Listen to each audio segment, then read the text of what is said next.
അവള് പറയുന്നതിനേക്കാൾ കൂടുതൽ കരയുക ചെയ്തത്. കുറച്ചു നാളായിട്ട് അവളത് തൊഴിലായിട്ട് സ്വീകരിച്ചിരിക്കുവാണല്ലോ. അവള് പറയുന്നതിലും കാര്യമില്ലേ അമ്മേ? എന്ത് കാര്യം? എല്ലാ കുടുംബങ്ങളിലും ഉണ്ട് വഴക്കും പ്രശ്നങ്ങളും ഒക്കെ. പക്ഷെ അതൊക്കെ ഒരു പരിധിവരെ പലരും മനസ്സിന്റെ ധൈര്യം കൊണ്ട് നേരിട്ട് ഒതുക്കി തീർക്കുകയാണ് ചെയ്യുന്നത്.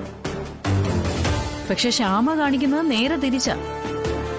നമ്മളാണെല്ലാം വരുത്തി വെച്ചതെന്നും പറഞ്ഞ് നമ്മളെ മാനസികമായി ശാരീരികമായി വേദനിപ്പിക്കുക, കുറ്റപ്പെടുത്തുക. നമ്മൾ എന്തെങ്കിലും ചെയ്തിട്ടുണ്ടെങ്കിൽ തന്നെ അത് അവളെ ഉപദ്രവിക്കാനല്ലല്ലോ, അവളുടെ നന്മയ്ക്ക് വേണ്ടിയിട്ടല്ലേ. പക്ഷെ അതവള് മനസ്സിലാക്കുന്നില്ല എന്നത് തന്നെയാണ് ഇവിടുത്തെ പ്രശ്നം.